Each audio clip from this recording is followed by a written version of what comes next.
नमस्कार। महिलाओं के लिए हमारी खास पेशकश मनी मैटर्स फॉर वुमेन में आपका स्वागत है। मैं हूं आपकी होस्ट पल्लवी। चर्चा करेंगे आपके निवेश की, यानी कि कहां निवेश आप करें या फिर अगर निवेश किया हुआ है तो आपके पोर्टफोलियो को एक्सपर्ट बताएंगे कि कैसे उसे आप बेहतर बना सकती हैं। हमारे साथ आज की चर्चा में खास मेहमान है बलवंत जैन, CFO अपना पैसा। बलवंत जी, बहुत बहुत स्वागत है आपका कार्यक्रम में। धन्यवाद। चलिए एक नजर डालते हैं क्या रहेगा शो में खास। आज अलग अलग तरह के सवाल आए हैं, यानी कुछ सवाल टैक्स से जुड़े हुए भी हैं जिन्हें हम शामिल करने जा रहे हैं। पोर्टफोलियो तो जाहिर है कि हम म्यूचुअल फंड का आपका ट्रैक करेंगे, साथ ही होम लोन पर क्या कुछ छूट आपको मिलती है वो भी बलवंत जी से जानेंगे। और long term capital gains tax अगर आप बचाने की सोच रही हैं तो कहाँ लगा सकते हो पैसा, वो भी जानेंगे बलवंत जैन से। सबसे पहले ज्योति हमारे साथ जुड़ गई है फोन लाइन पर। नमस्कार ज्योति जी, आप पूछिए। आपने कुछ म्यूचुअल फंड के बारे में बात की थी, कब से आपका निवेश चल रहा है? रेगुलर सेविंग इक्विटी पॉइंट में चला मैं 1000 रुपीज। ज्योति आपकी आवाज थोड़ी साफ नहीं आ पा रही है। हम जानना चाहेंगे कितने समय से पोर्टफोलियो आपका बना हुआ है? मैम ये 3 ईयर से बना हुआ है। ओके, ये 3 ईयर हो गए करते हुए। Okay okay. और अगले कितने साल के लिए आप इसको रखना चाहती हैं? मैम इसको ये मैम मेरा बड़ा बेटा भी 5th में आफ्टर उसके टेट पास होने में 7 साल बाद में से मुझे कितना रिटर्न मिलेगा? Okay okay. बलवंत जी, ज्योति ने जो पोर्टफोलियो बताया है, काफी सारे इसमें फंड्स हैं और एक चीज जो खास देखने वाली है कि इनके फंड्स में एक ही AMC के फंड ज्यादा हैं। जैसे रिलायंस के 3 फंड्स हैं, HDFC के 2 फंड्स हैं, साथ ही ICICI ब्लू चिप का इन्होंने एक फंड लिया हुआ है। इसके अलावा HDFC गोल्ड फंड भी इन्होंने अपने पोर्टफोलियो में शामिल किया हुआ है। आपको लगता है थोड़ा ज्यादा मतलब क्लटर्ड है इनका पोर्टफोलियो, ओवरलैपिंग अगर आपको दिख रही है? और जैसे ज्योति जानना चाह रही थी, अगर लॉन्ग टर्म के लिए इसको रखना है, कौन से फंड्स इनमें वो कंटिन्यू करें, कौन से फंड से निकलना ठीक रहेगा? हाँ पल्लवी, आपने सही बताया। जितना पैसा ज्योति जी इन्वेस्ट कर रही है उसके हिसाब से उन्होंने पैसा बहुत सारे फंड्स में डाल के रखा है और वो रादर ओवर डाइवर्सिफाइड है। तो मेरा सुझाव रहेगा कि जो जो जो बहुत फंड्स में इन्वेस्ट करके रखा उसको थोड़ा कंसंट्रेट कर देना चाहिए। तो मैं सुझाव दे रहा हूँ कि जैसे उनकी जो सिप चल रही है रिलायंस रेगुलर सेविंग फंड में और रिलायंस टैक्स सेवर फंड में, वो सिप बंद कर देनी चाहिए। जो एक्यूमुलेटेड पैसा है वो रिलायंस इक्विटी अपॉर्चुनिटी फंड में शिफ्ट कर देना चाहिए। रिलायंस गोल्ड फंड है वो 1000 रुपए की सिप चालू कर सकती है। और HDFC टॉप 200 फंड जो है वो स्विच करना चाहिए इनको HDFC mid cap opportunity fund में। तो कुल मिला के HDFC mid cap opportunity fund में 2500 रुपए की सिप हो जाएगी और ICICI प्रूडेंशियल ब्लू चिप में 4000 की हो जाएगी। इसके अलावा अगर ये टैक्स बेनिफिट क्लेम कर रही है तो फ्रैंकलिन टैक्स शील्ड या ICICI प्रू टैक्स प्लान में 1000 रुपया डाल सकती है। तो कुल मिला के ये 8500 रुपया हो जाएगा। हम लोगों ने एक गोल्ड फंड जो HDFC का गोल्ड फंड है वो बंद करने की सजेशन दे रहे हैं, क्योंकि गोल्ड में इन्वेस्टमेंट है आपका 10-12% से ज्यादा नहीं होना चाहिए। ज्योति जी का जो इन्वेस्टमेंट है वो 18% के आसपास है। एक और मैं सुझाव देना चाहूंगा कि आपका जो इन्वेस्टमेंट है वो आपको जो स्पेसिफिक गोल है उससे मैप करके रखना चाहिए, जिससे आपको आइडिया हो जाएगा कि अगर मैं ये पैसा यूज कर दिया या सिर्फ बंद कर दी तो मेरे गोल पे क्या इंपैक्ट पड़ेगा। जहां तक लास्ट प्रश्न है उनका कि ये 10 साल तक के बाद में जो 10 साल का अगर इन्वेस्टमेंट हो जाए तो उनको कितना पैसा आ जाएगा, तो मैंने 12.6% के आसपास का रिटर्न अज्यूम किया है। तो इनको 10 साल बाद में, मतलब 3 साल से कर रही है तो 7 साल बाद में करीब 45 लाख रुपया मिल जाएगा। चलिए, तो एक एस्टिमेट है कि 45 लाख रुपए का कॉर्पस आपका बन सकता है। लेकिन यहाँ पर 2-3 बातें बहुत अहम बलवंत जी ने बताई है। एक तो ये कि गोल्ड में ज्यादा एक्सपोजर आप ना लें, इक्विटी एक्सपोजर आपको अच्छा है रखना चाहिए, बिकॉज 15 साल के लिए आप इसमें निवेश कर रही हैं। साथ ही कुछ और जरूरी बातें, जैसे आपने जो टैक्स सेवर यहाँ पर अपना मेंशन किया है रिलायंस का, उससे बेहतर कुछ फंड्स है उनमें आप स्विच कर सकते हैं, क्योंकि 3 साल का लॉक इन आपका कंप्लीट हो गया है।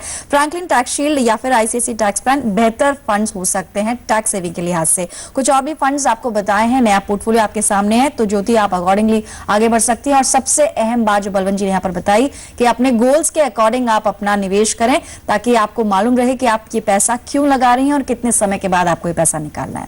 चलिए, बहुत बेहतर रहेगा। आगे कुछ और कॉलर्स हैं, उनके भी सवाल लेते हैं। दीपन ने सवाल भेजा है जम्मू से और ये भी म्यूचुअल फंड के बारे में बात कर रही है। यहाँ पर उन्होंने मेंशन किया है कि इनकी उम्र 28 साल है और ये म्यूचुअल फंड्स में नियमित निवेश करना चाहते हैं, यानी कि SIP की बात कर रही हैं।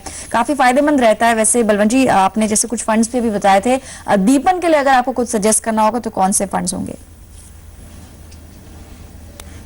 देखिए पल्लवी, ऐसा है कि उनका जो रिस्क प्रोफाइल क्या है, कितना रिस्क लेने की उनकी योग्यता है और उनका टाइम ओरिजिन कितना है। अगर 10 साल से ज्यादा का टाइम ओरिजिन है तो ही इक्विटी में, प्योर इक्विटी जो म्यूचुअल फंड है उसमें इन्वेस्ट करना चाहिए। और अगर आपका 5 साल से कम है तो आपको जो डेट फंड है या MIP वगैरह में डालना चाहिए। मेरे को लग रहा है उनका जो लॉन्ग टर्म है, क्योंकि उनकी जो एज 28 साल है, तो उनको लॉन्ग टर्म के लिए 10 साल से ज्यादा के लिए इन्वेस्ट करना है, तो उनको डाइवर्सिफाइड लार्ज कैप फंड में इन्वेस्ट करना चाहिए। मैं 2 फंड सजेस्ट करूंगा, ICICI प्रू फोकस और UTI अपॉर्चुनिटी फंड में आधा आधा पैसा बराबर डाल देवे।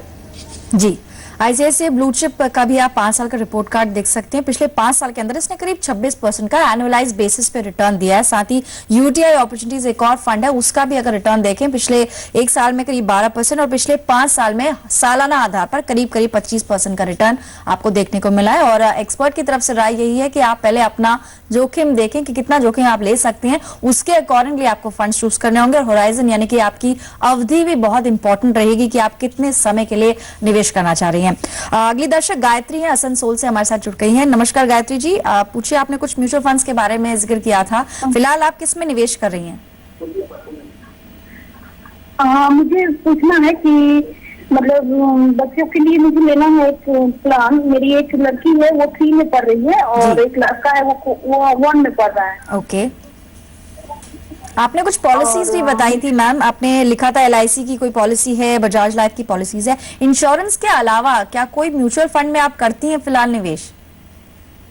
नहीं। चलिए, और कितने समय के लिए करेंगे? जैसे आप बता रही हैं बच्चों के लिए करेंगे, कितने साल के लिए कर सकते हैं निवेश? मेरा लड़की देखिए 12 करेगी तो मतलब 10-11 साल बाद करना चाहिए मुझे पैसा जी। और एक मतलब मेरा लड़का 12 जब बात करेगा उसके बाद में मेरा होना चाहिए। चलिए, बहुत अच्छी बात है कि आप लॉन्ग टर्म ही सोच रहे हैं म्यूचुअल फंड्स की, क्योंकि जहां तक बात है इक्विटी में अच्छा रिटर्न आपको देखने को मिल सकता है। बलवंत साहब, जैसे इन्होंने बोला कि बच्चों के लिए निवेश करना है, कुछ प्लान्स की भी ये बात कर रही थी, लेकिन अगर हम रिटर्न्स की बात करें, अगर किसी ट्रेडिशनल पॉलिसी में निवेश करती हैं नेट रिटर्न काफी कम मिलेंगे, और जाहिर है कि इक्विटी से जब कंपेयर किया जाए तो डेट में उस तरह के रिटर्न देखने को नहीं मिलते हैं। इनके लिए क्या कुछ आप सलाह देंगे? अगर शॉर्ट टर्म के लिए कुछ आप बता सकें, या फिर लॉन्ग टर्म में कौन से फंड्स? आपने वैसे UTI अपॉर्चुनिटीज थोड़ी देर पहले जिक्र किया था और ICICI ब्लू चिप, इसके अलावा भी कुछ और फंड्स है जो इन्हें पोर्टफोलियो में शामिल करने चाहिए? देखिए पल्लवी, गायत्री जी कुछ इंश्योरेंस प्लान वगैरह खरीदने का सोच रही है इन्वेस्टमेंट के लिए। तो इन्वेस्टमेंट और इंश्योरेंस दोनों विरोधाभासी शब्द है। तो बेसिक एक प्रिंसिपल है कि आपको आपका जो इन्वेस्टमेंट है और इंश्योरेंस है वो दोनों मिक्स नहीं करना चाहिए, आपको सेग्रीगेट करना चाहिए। आपका जो इंश्योरेंस रिक्वायरमेंट है उसके लिए आपको ऑनलाइन टर्म प्लान खरीदना चाहिए, और इन्वेस्टमेंट के लिए आपको डेट और इक्विटी, अगर आपका लंबे समय का नजरिया है, और अगर कम समय का नजरिया है तो आप लिक्विड फंड वगैरह में डाल सकती है। जहां तक आपका प्रश्न कि उनको ये 2 फंड के अलावा और कौन से फंड में सजेस्ट इन्वेस्ट कर सकती है, अगर उनका ओरिजिन 10 साल से कम का है टाइम ओरिजिन, तो ICICI प्रूडेंशियल का बैलेंस फंड है या HDFC का भी जो बैलेंस फंड है उसमें पैसा डाल सकती है। उसमें क्या होता है, ऑटो बैलेंसिंग हो जाता है। जो डेट जब इक्विटी बढ़ जाती है तो वो फंड मैनेजर इक्विटी में से पैसा डेट में डाल और उसका उल्टा कर देता है। तो आपको जो डेट और इक्विटी का जो रेशियो अपने आप मेंटेन करने की जरूरत नहीं, वो फंड मैनेजर आपके लिए मेंटेन करता है। जनरली 12% के आसपास आपको रिटर्न छूटने की गुंजाइश है 10 साल का, अगर आप इन्वेस्टमेंट करेंगी तो। और अगर 10 साल से अगर आपका लंबा पीरियड है तो आप जैसे ये 2 फंड बताए, इसके लिए अलावा SBI का इमर्जिंग बिजनेस फंड है उसमें भी डाल सकती है, रिलायंस का इक्विटी अपॉर्चुनिटी फंड है उसमें भी पैसा डाल सकती है। और जो इन्वेस्टमेंट करना, अगर आपका कम इन्वेस्टमेंट है 2 ही फंड में डालिए, और अगर पैसा ज्यादा करना चाहती है तो आप 4 फंड में वो जो पैसा है वो इक्वली डिवाइड कर सकती है। परंतु एक बात ध्यान रखिए, इंश्योरेंस अलग चीज है और इन्वेस्टमेंट अलग चीज है। तो कोई भी चाइल्ड प्लान लिखा है वो पेम्पलेट में, तो उसका जरूरी नहीं कि वो आपके चाइल्ड के इंटरेस्ट के लिए ही होगा। आप उनकी जो फंड रिक्वायरमेंट है, कॉर्पस रिक्वायरमेंट है, उसके लिए आप इन्वेस्टमेंट ही करिए, और इंश्योरेंस उसको जो कॉर्पस रिक्वायरमेंट है उसको आप टर्म इंश्योरेंस से कवर कर दीजिए। बहुत सारे ऑप्शंस आपको एक्सपर्ट ने बता दें। गायत्री, आप देख भी सकती हैं, इक्विटी फंड्स के लिए अलग विकल्प आपको बताए गए हैं। साथ ही अगर आप छोटी अवधि के लिए भी कुछ अगर प्लानिंग कर रही हैं, कुछ इमीडिएट 1 साल या 2 साल के अंदर, तो आप MIPs इनकम फंड्स है उनके ऑप्शंस चूज कर सकती हैं। जहां तक लंबी अवधि का सवाल है, बैलेंस फंड जिसमें रिस्क थोड़ा कम रहेगा, आईसीआईसी बैलेंस, एचडीएफसी बैलेंस जैसे कुछ फंड्स आपको बताए हैं बलवंत जी ने, और साथ ही इक्विटी फंड्स जो अगर आपको 10 साल या उससे ज्यादा समय के लिए निवेश करना है तो वो भी आपकी स्क्रीन पर है। IDFC premier equity, SBI emerging business, UTI opportunities, ICICI blue chip, इन्हीं सब ने करीब 25 से 30% तक का रिटर्न एनुअलाइज बेसिस पर दिया है। लेकिन याद रखें कि म्यूचुअल फंड्स में ये हिस्टोरिकल रिटर्न्स है, जरूरी नहीं कि आगे भी इस तरह के रिटर्न्स मिलेंगे।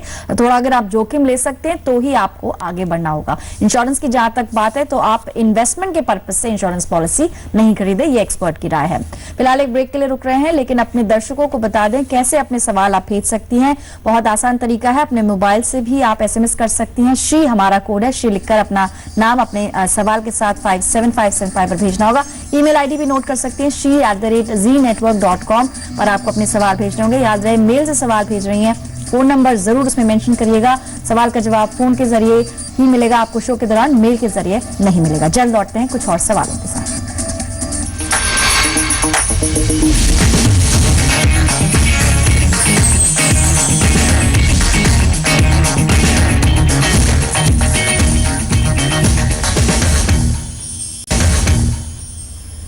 Welcome back. आप देख रहे हैं महिलाओं के लिए हमारी खास पेशकश money matters for women. Balwant Jain हमारे साथ बने हुए हैं अपना पैसा.com से आपके सवालों के जवाब देने के लिए। चलिए अब इस दौर में हम मेल्स को शामिल करेंगे। कुछ सवाल ईमेल के जरिए भी आ जाए हैं। अर्चना साहा जी का सवाल है, नैनीताल से इन्होंने लिखकर भेजा है। किसी प्रॉपर्टी की ये बात कर रही है। इन्होंने मेंशन किया है कि इन्होंने 25 लाख का होम लोन लिया है, लेकिन थोड़ा कॉम्प्लिकेटेड सा केस है क्योंकि इन्होंने जहां पर ये रहती हैं नैनीताल में वो इनका रेंटेड घर है, लेकिन इन्होंने एक होम लोन लिया था और उस घर पर ये जानना चाह रही है कि इंटरेस्ट पर कितनी छूट इनको मिल पाएगी। बताइए बलवंत साहब, इस पूरे मेल को हमने आपको साथ शेयर भी किया था, किस तरह से आप समझाएंगे कि 25 लाख का जो ये होम लोन है, प्रॉपर्टी की वैल्यू जैसे बता रही हैं, 40 लाख की भी ये बात कर रही हैं कि 80EE जो सेक्शन आया था उसमें कुछ अतिरिक्त छूट की बात थी, तो ओवरऑल छूट ये कितनी ले सकती है, यही आपसे सवाल है। पल्लवी, ऐसा है कि अर्चना जी का जो क्वेरी है उसमें दो भाग है। एक तो जो वो उनका एक क्वेश्चन है कि ये रह दूसरी जगह रही है जहाँ पे किराया दे रही है, और जो घर है उनका वहां पे उन्होंने लोन लिया हुआ है। तो अगर वो घर किराए पे दिया हुआ है तो जितना भी इंटरेस्ट पेमेंट कर रही है वो उस पर 24B पे डिडक्शन मिल जाएगा। और अगर किराए पे नहीं दिया हुआ है और वो एक ही घर है उनके ओनरशिप का, तो उस पर वो सेल्फ ऑक्यूपाइड ट्रीट होगा और उस पर जो इंटरेस्ट है उस पर 1.5 लाख रुपए की सीमा है, तो आप उनको 1.5 लाख रुपए का डिडक्शन मिल जाएगा। इसके अलावा इस पिछले बजट में फाइनेंस मिनिस्टर ने सेक्शन 80EE इंट्रोड्यूस किया था। उसके तहत अगर आप उसका 3-4 कंडीशन अगर आप सेटिस्फाई करते हैं तो आपको ये 1 लाख का एडिशनल इंटरेस्ट मिलेगा 80EE के तहत। तो उसमें कंडीशन ये है कि आपका जो प्रॉपर्टी की वैल्यू वो 40 लाख से ज्यादा नहीं होनी चाहिए, लोन अमाउंट है वो 25 लाख से ज्यादा नहीं होनी चाहिए, और आपका जो लोन है वो फाइनेंशियल इंस्टीट्यूशन से होना चाहिए, और जो लोन का पीरियड है वो 1 अप्रैल, जो सैंक्शन का पीरियड है वो 1 अप्रैल 2013 के बाद और 31 मार्च 2014 या उसके पहले होना चाहिए। और लास्ट एक और कंडीशन इंपॉर्टेंट है कि जिस दिन लोन सैंक्शन होता है उस दिन आपकी ओनरशिप का कोई भी और दूसरा मकान नहीं होना चाहिए। अगर ये कंडीशन सेटिस्फाई कर रही है अर्चना जी तो 1.5 लाख का वो और ये 1.5 लाख का 24B का और 1 लाख का ये, तो उनको 2.5 लाख तक का डिडक्शन मिल जाएगा, 2.5 लाख से ज्यादा अगर उनका इंटरेस्ट पेमेंट है तो। चलिए, तो टैक्स से जुड़ा हुआ एक और सवाल है, उसकी तरफ अब बढ़ रहे हैं। सुमिता जी का सवाल है, नोएडा से इन्होंने भेजा है, पीपीएफ की बात कर रही हैं। बलवंत जी, इन्होंने मेंशन किया कि इन्होंने अभी 31 जनवरी को साल जैसे अभी फाइनेंशियल ईयर खत्म होने को है तो पीपीएफ का खाता खोला है, लेकिन जानना ही चाह रही है कि अब जब मेच्योरिटी कैलकुलेट होगी तो किस तरह से कैलकुलेट होगी, और फाइनेंशियल ईयर ये 13-14 रहेगा लेकिन साल दूसरा है, थोड़ा सा कंफ्यूज लग रही है, कैसे आप इनको समझाएंगे। और साथ ही एक और पहलू इनके सवाल का ये भी है कि क्या लमसम इन्वेस्ट करना ज्यादा बेटर रहता है पीपीएफ में, या फिर हर महीने ये एक तरह से जैसे हम एसआईपी करते हैं म्यूचुअल फंड्स में, या पीपीएफ में भी मासिक तौर पर निवेश करें, ज्यादा बेहतर रिटर्न इनको मिल सकता है। देखिए पल्लवी, ऐसा जहां तक सवाल मैच्योरिटी कभी होगी तो इनका जो गिनते हैं 15 साल गिनते हैं मैच्योरिटी के लिए, वो पूरे फाइनेंशियल ईयर होने चाहिए। तो उनका जैसे खाता उन्होंने 1 जनवरी को खोला है तो उनका जो काउंटिंग है 15 साल का वो 1 अप्रैल 2014 से होगा, तो उनका जो मैच्योरिटी है वो 31 मार्च 29 को होगा। तो 31 मार्च 2029 को पूरे 15 फाइनेंशियल ईयर पूरे हो जाएंगे, उसके बाद वो पैसा विड्रॉ कर सकती है। जहां तक सवाल दूसरे प्रश्न का है कि उनको हर महीने पैसा डालना चाहिए या लमसम पैसा डालना चाहिए, वैसे पीपीएफ एकदम बढ़िया विकल्प है क्योंकि टैक्स फ्री इनकम इंटरेस्ट आता है और इंटरेस्ट की रेट भी बहुत अच्छी है। तो अगर आपके पास पैसा अवेलेबल है तो आप सेविंग अकाउंट में, जहां पे आपको 4% या 6% का ब्याज मिलता है, इससे अच्छा है कि आप उसमें पीपीएफ में डाल दीजिए अगर उस पैसे की आपको ड्यूरिंग द ईयर जरूरत नहीं पड़ने वाली है। और आप एक बात जरूर ध्यान रखिएगा, जब ये पैसा डाल रही है तो आप 1 और 5 तारीख के बीच में डालिए और 5 तारीख के पहले आपका जो चेक है वो भी क्लियर हो जाना चाहिए। तो आपको वो उस महीने की 1 तारीख से ब्याज मिलेगा, नहीं तो वो आपको पूरे महीने का ब्याज चला जाएगा। चलिए, तो कंपाउंडिंग यहाँ पर समझा रहे थे बलवंत साहब। अब एक और सवाल है, ये भी ईमेल के जरिए है, प्रिया ने सवाल भेजा है, थोड़ा इंटरेस्टिंग है सवाल इनका। बलवंत साहब, इन्होंने मेंशन किया कि इनको जो एंसेस्ट्रल घर मिला था वो इन्होंने अब बेच दिया है और जो उस बिक्री से रकम आई है वो किसी और प्रॉपर्टी में ये लगाना चाहती हैं, लेकिन खास बात यह है कि अपने नाम से नहीं, अपने बच्चों के नाम से, यानी माइनर है दोनों, 15 साल इनका बेटा है, 14 साल की इनकी बेटी है, उन दोनों के नाम से अगर ये प्रॉपर्टी खरीदती हैं, दूसरी प्रॉपर्टी, तो जो कैपिटल गेन्स इन्होंने कमाया है इस एंसेस्ट्रल प्रॉपर्टी को बेचकर, उस पर छूट कैसे मिलेगी? देखिए पल्लवी, मैं प्रिज्यूम कर रहा हूं कि ये जो एंसेस्ट्रल प्रॉपर्टी है ये इनके नाम से, मतलब ये ऑनर है उसकी, और ये जो बेच रहे हैं वो लॉन्ग टर्म कैपिटल गेन हो गया उनका। तो जो लॉन्ग टर्म कैपिटल गेन जो रेसिडेंशियल हाउस पे है, उसके सामने अगर आप दूसरा रेसिडेंशियल हाउस खरीदो तो सेक्शन 54 में आपको एग्जम्पशन मिल जाता है। परंतु उनकी जैसे क्वेरी है कि वो जो पैसा है, जो फ्लैट है या जो प्रॉपर्टी है वो अपने बच्चों के नाम से खरीदना चाहती है। तो मेरा सुझाव रहेगा कि जो प्रॉपर्टी चूंकि बेच रहे वो आपके नाम से, तो खरीदने वाली प्रॉपर्टी भी आप आपके नाम से खरीदिए। और अगर आपको सक्सेशन की चिंता रहती है तो आप उसमें उनको जॉइंट ओनर बना दीजिए। भले पैसा आपका पूरा इन्वेस्ट, आपका खुद का इन्वेस्ट रहेगा और बच्चों का सिर्फ नाम रहेगा, परंतु कभी भी कल को कुछ हो गया, आप नहीं रही, तो वो प्रॉपर्टी बच्चों के नाम से ट्रांसफर हो जाएगी।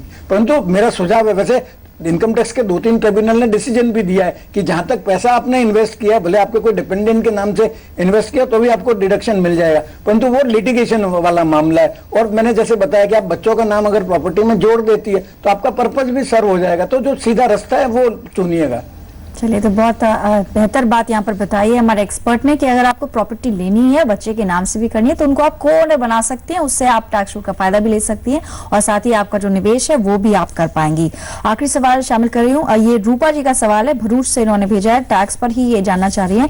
इनको भी कुछ एक नकद रकम मिली है अपनी दादी की तरफ से, क्या जो कैश मिला है क्या उसको टैक्स उस पर देना होगा, क्या उस पर कोई टैक्स देनदारी बनेगी? जैसा कि हम जानते हैं बलवंत साहब, सेक्टर 56 जो है इनकम टैक्स एक्ट का, उसके तहत कुछ छूट जरूर मिलती है, लेकिन उसमें कौन से रिलेशंस हैं जिनको कवर किया जाता है और क्या दादी को भी कवर किया जाएगा? पल्लवी, जो सेक्शन 56(2) है उसके तहत जो क्लोज रिलेटिव्स हैं, जो जैसे आपके मदर, फादर, आपके मामा, चाचा, बुआ, ये जो क्लोज रिलेटिव्स है, आपके स्पाउस है, साला, साली, जीजा, ये क्लोज रिलेटिव्स है, उनसे अगर आपको कोई गिफ्ट आती है तो वो पूरी तरह से एग्जम्प्ट है। तो जो दादा दादी है वो भी उसमें शामिल है। तो अगर आपको दादा दादी से कोई जो गिफ्ट मिल रही है वो एग्जम्प्ट रहेगी।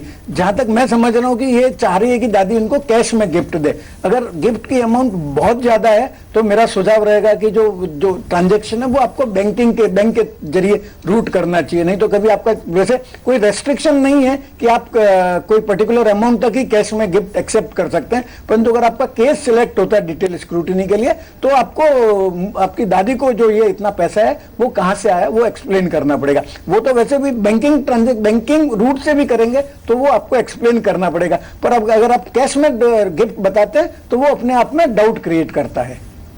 चलिए, तो 50,000 तक की छूट आमतौर पर मिलती है नॉन रिलेटिव्स के लिए, और रिलेटिव है क्योंकि दादी, तो आपको छूट मिल जाएगी, उसमें कोई दिक्कत नहीं होनी चाहिए। आखिरी सवाल था बलवंत साहब, आपका बहुत बहुत शुक्रिया जी बिजनेस को अपना कीमती समय देने के लिए। और व्यूअर्स को बता दें कैसे अपने सवाल आपको भेजने हैं, बहुत ही आसान तरीका है, ईमेल या फिर SMS के जरिए अपने सवाल भेज सकती हैं। shri@zenetwork.com पर आपको अपने सवाल भेजने, याद रहे मेल में अपना नंबर जरूर मेंशन करें, हमारी टीम आपसे संपर्क करेगी और सवाल शो के दौरान लिया जाएगा। SMS भी कर सकती हैं, श्री लिखकर अपना नाम, अपना सवाल 57575। फिलहाल मनी मैटर्स प्रोग्राम में इतना ही। नमस्कार।